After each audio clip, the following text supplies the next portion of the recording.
So when silver starts to move, which is why I'm a big fan of silver, I'm more heavyweight silver than anything else. When they start to move, silver could pop to that $45, $80 level, potentially even higher. This week's specials with Miles Franklin Precious Metal Investments. 2022 Gold Britannias for only $79 over spot. 2022 Silver Britannias for only $375 over spot. And 2021 Silver Philharmonics for only $375 over spot. Call us at 1-888-81-LIBERTY. That's 1-888-815-4237. Hey everyone, this is Elijah K. Johnson with Liberty in Finance. And back with us today is Chris Vermeulen from thetechnicaltraders.com. Chris, thank you so much for joining us today. Thanks for having me, Elijah. It's great to have you. And I really wanted to talk about what's happening in the markets today. We continue to see gold and silver rally. At the moment, as we're recording this on Wednesday morning, we are seeing silver above $24 and silver and gold, maybe not yet touching the 1800 level, but your perspective on what we're seeing, especially in silver, that critical $24 level. Sure. Yeah, when you take a look at silver, the last two trading sessions particularly, including today, has been a pretty big move. We're seeing silver up about 2% today. It was over 2% yesterday. And you can see these big green bars were over that 24, which is a nice number to be over. But in the grand scheme of things, we are still seeing a series of lower highs and more or less lower lows in silver. So it's not in a new uptrend just yet. When we zoom out to the big picture of silver, we can see here silver's trading in this large bull flag pattern. It just came down to long-term support around this 22 level and quickly reversed back up. So maybe we've put in a bottom. There are a couple of other leading indicators. When we take a look at, for example, like silver miners are starting to come back to life. Now, they haven't made higher highs just yet, but when we take a look at gold miners, which I like to look at gold miners as the kind of the true leading indicator, they have broken a previous high that we saw last month. And so gold miners are really starting to break and run to the upside. They're above this blue line, which is the 50-day moving average, which is a pretty critical level. Typically, once you get above it, you can start a new uptrend. And so we are above that level, and gold miners are usually the first to run. And then we kind of see gold and silver miners and silver, physical silvers, sometimes the last one to actually really break out and confirm a new uptrend. So it's kind of a nice leading indicator, especially if you like silver, because you can kind of get involved in it before it really fully turns around because of looking at these leveraged plays on precious metals. And why is it that the miners normally lead? Well, typically people are always trying to find out where they can get the most leverage, the best bang for their buck. And so if they think silver is going to go higher, then they want to own things that mine silver. And so they'll move into these equities, and equities will trade 3-5 times the movement percentage-wise as silver. So if silver moves 1%, we can see miners moving 3 or 5% to the upside, sometimes a whole lot more than that. So that's why people go into these leveraged plays. So when people are bullish on, say, silver, they're going to move into silver miners. And today, silver's up 1.8%. And you look at the silver miners, they're up 3.4% as a whole. So they're up 2 times more or less what silver is. And so people move into those leverage plays and get positioned, and then they can sit back and be like, okay, I'm going to pick up some physical if they want to add a different angle to it, or for the long-term portfolios. But the equities move first because they want to get their money in really quick before they take off, and then they can settle back into the physical. And what movements do we need to have in silver? Like, what are the price points we need to hit in order to confirm this uptrend? Yeah, so to confirm the uptrend, ideally we want to see 2 previous highs broken. So if we were to look at this chart, and silver is pretty volatile, so it requires a couple big moves. More or less, we could argue that this is a high. We had this sell-off and this reaction high as it made new lows after that. And then we've got this second high. So typically we want to see 2 previous highs get broken. So the market has run up, hit this resistance level, pulled back, and then busted through it. And so now we're coming up to this next level here, which is around the $25, which is It's a pretty solid number. Typically, people at $5 increments and $10 increments for metals, they act as resistance when you're below them. They act as support when you're above them. So we are coming up to that resistance level. So if we can break through 25, the first pause or pullback after that can be bought. That'll be a shift in momentum. If something breaks through two resistance levels, that means it's got some upward momentum. And by doing that, it's most likely starting to make some lower or some higher lows as well. So that's kind of what we're looking for. A break of 25, the first pause or pullback can be bought, and it should have quite a bit of momentum to go back up to this, probably the 28 level, which is where the next major resistance level is going to be. So there's still some work to do in silver. It's in a downtrend, but long term, I mean, the charts look great, and this is like the very early sign that it might be turning around, but it is still trying to pick a bottom at this point if you're a short-term, speculative player. So essentially, we're not yet, we don't have yet a confirmation that it won't go lower. So we could still retest that 2150 low. Yeah, from a technical standpoint, it's in a downtrend still. It's coming up to resistance. It's actually more likely to sell off and go lower than it is to go higher right now. We have some of the leading indicators like the miners starting to outperform. So you start to get these mixed signals. The odds of it reversing lower diminish because there's other things telling us, hey, the bottom looks like it's in. So you really just have to weigh all these things out. Really, I wouldn't do really a whole lot with silver right now. I wouldn't be looking to short it. I'm excited that it might be starting an uptrend, but I just wouldn't fully jump in right now in terms of a trade. I'd rather see the new uptrend start, first pause or pullback, you can jump on the wagon and try and catch it a run up from there. That's the way I see it. I don't jump into things when it has mixed signals.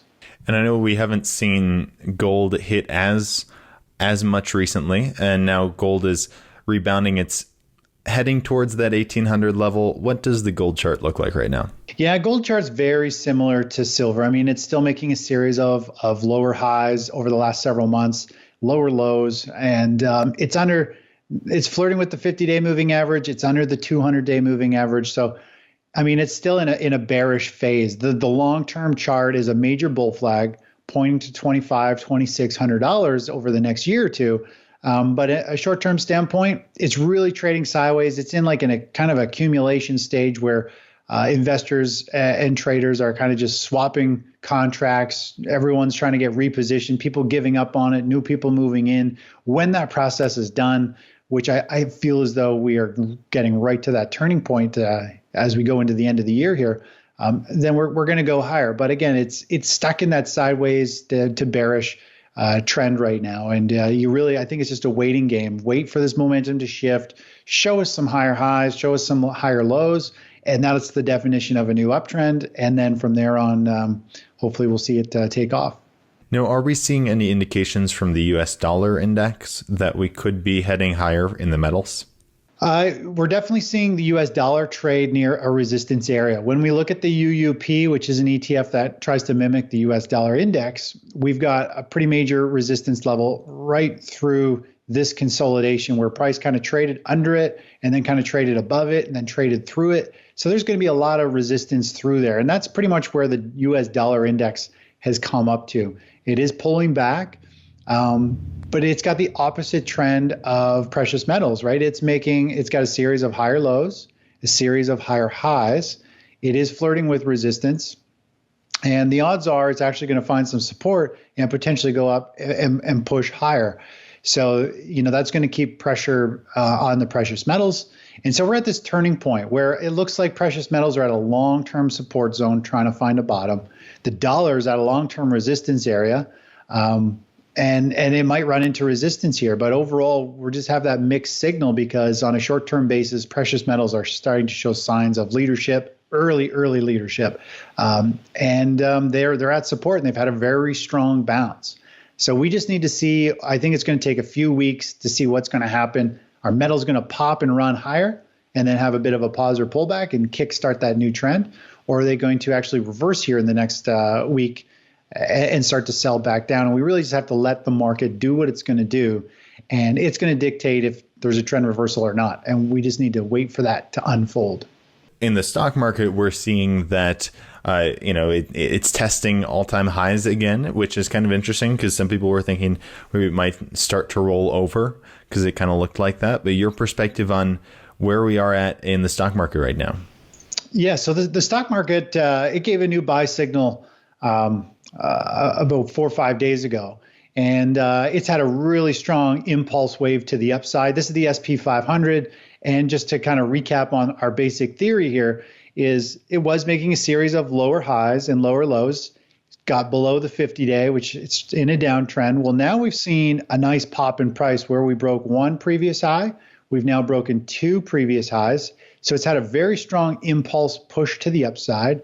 It's got a higher low now. It's actually got a higher high. And it's got all the signs that it's in a full-on uptrend and it's going to move higher. I mean, it's a little long in the teeth. Over the last week, it's had a very strong percentage move. We've seen that happen over here, over here.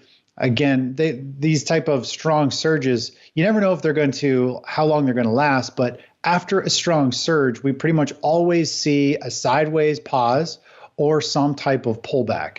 And that's perfectly healthy. And I do think if the stock market does pause or pull back a little bit, and we see gold miners actually hold up and take leadership, that's going to be an even further indication that precious metals and miners are becoming that defensive kind of late bull market stage play for investors. The stock market shows a little bit of weakness and people move into the precious metals sector. That's a really good sign, and that can last several months. So we might start to see miners and metals move a lot higher here. And we're going to just have to let it play out over the next couple of weeks to get a gauge. Is there actually people moving into these metals and miners as the market struggles?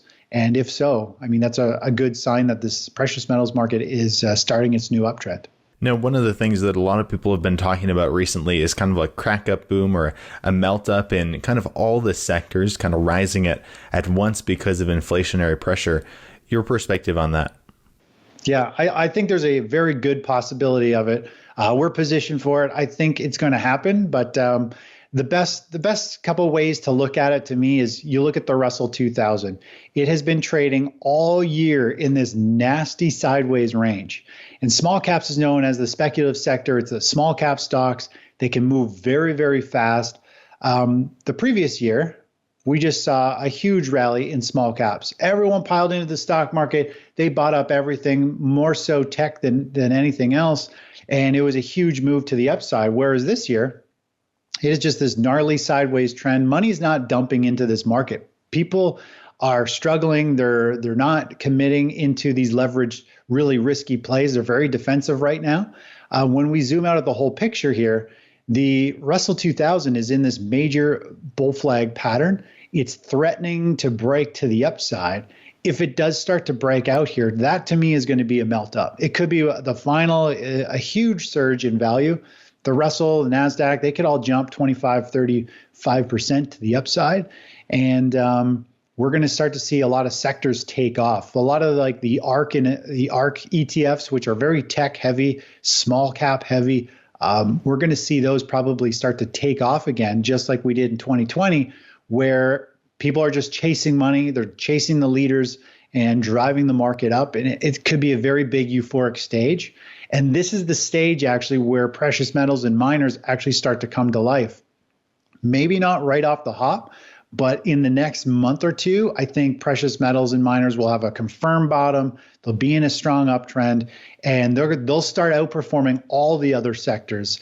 So there's some really exciting times for metals and miners in general. But I still think it's another month or two away before everything's confirmed and they are a trade and a real play going forward. We're going to have confirmation of that maybe by the end of the year. Yeah, I think we will. I think by the end of the year, we're going to have that confirmation in metals of, hey, is this the new bull market leg higher? And that's when gold could potentially run to 25, 2600. These are big patterns, multi-year patterns. They don't happen in a week. They take a couple months or sometimes in a year to unfold to the next stage, right? And so we're in this boring sideways declining stage in precious metals as a pause. And we just got to wait for it to turn that corner, and then we should be off to the races for several months. Now, I know in the past you've said that silver could rise like Bitcoin and that it was being set up very similar to Bitcoin. Where do you see that potential, I guess, in a longer term view still for silver? Yeah, so when we look at silver, silver moves pretty interesting. It has these parabolic, these explosive moves. Gold's more of a grind where silver can really kind of just pop and take off in a huge way. And it becomes kind of a crowded trade, a Main Street trade. It attracts a lot of people who want to get into a speculative, really interesting, how to make a lot of money fast. And it's always had that. And that's why it creates these big movements. So when silver starts to move, which is why I'm a big fan of silver, I'm more heavyweight silver than anything else. When they start to move, silver could pop to that $45, $80 level, potentially even higher. You never know where these type of plays are going to go. You look at the last spikes that we've seen in silver over the last 20 years. I mean, when it spikes, the next one, we could get up to that $80 per ounce in silver, which would be absolutely amazing. And that's just based on kind of chart patterns and momentum. If there is actually some type of currency or some other type of issue, we could see it go a heck of a lot higher. But silver is kind of that, feather in the cap. If you've got it and it does pop, you're going to make a fortune. And that's why a lot of people have it. It seems like it's one of the most undervalued metals out there. It's just constantly pounded and held down, yet it's probably the most held. Everybody just keeps accumulating it. So I like silver, and it's got that explosive move. And that's why most of us have a good chunk of it. All right. Well, Chris Vermeulen, we really appreciate your time today and all your insights. If our viewers are interested in learning more, where can they find you? And do you want to share with the viewers any last thoughts you had? Sure. Well, I think in terms of last thoughts, we covered it. Wait to the end of this year. We're going to have confirmed uptrends. Maybe the next time we talk, there'll be some more indications, some more exciting news in metals. Just got to let that unfold. But overall, they can check out my work at thetechnicaltraders.com. And every morning I do a short video. I cover the markets, metals, miners, what's going on, what to expect from a short-term trader standpoint to a long-term investor. And more or less, whenever there's a trade in any sector or index or bonds or whatever, I'll put those trades on. I share them with members, and we all trade them together. So it's an educational and trading experience and a community. So it's pretty good. Fantastic. Once again, Chris, thank you so much for your time, and God bless. Thanks, Elijah. Take care.